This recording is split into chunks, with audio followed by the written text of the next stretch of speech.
Taking a look at spell here, it's looking pretty bad. We've set new all-time lows. You can see that these red boxes of resistance were previously green as they were acting as support, but since we have broken them to the downside, I have turned them red to reflect this, as we could very well be using them as resistance before we see a new move down. Take a look at the Ichimoku cloud and the EMA ribbon on the daily. The cloud is finally printed, and it looks like it is actually getting wider here and moving to the downside, which isn't a great sign.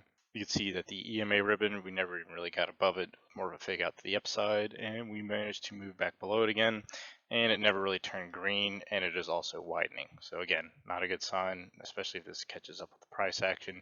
We could very well find a rejection anywhere within this red box again. As we've already seen, we've gotten some rejections here so far in the smaller time frames. If we take a look at the 4-hourly chart, you can see that we tried to break through the EMA ribbon throughout this range here, and this was also where this green box of support was, but ultimately we tested it too many times, at least this green box.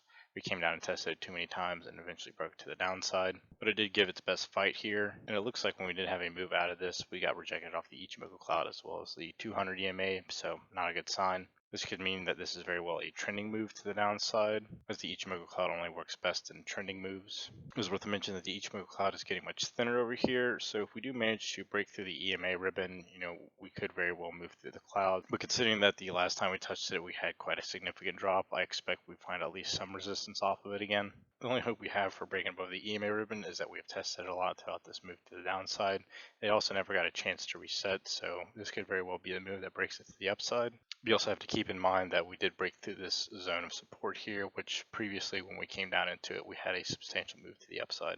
It's looking pretty similar on the 1-hour chart. Here you can see that we did find a rejection off of the Ichimoku cloud, and we've been finding rejections off of the EMA ribbon throughout this downtrend.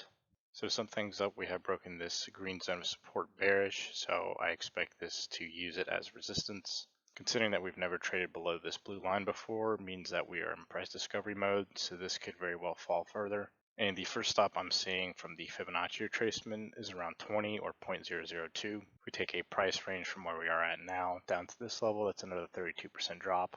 If we do manage to find a bounce here somehow, we really need to start chipping away at this red box and break it to the upside, as all of the smaller time frame indicators are starting to head this way. And if we test this zone enough, we could very well see something like this, where we tested it a bunch and then we move to the downside, whereas here we can test it a bunch and move it to the upside. But in my opinion, something like this is likely to play out. But if we're going to become bullish again, we really need to break above around 36 or 0.0036 and really start seeing somewhat of a new uptrend forming here. So that's all I have for Spell today. If you enjoyed this video, go ahead and hit the like button. If you haven't subscribed already, go ahead and do so, as I try to post content daily. As always, this is not financial advice, and I'll see you in the next one.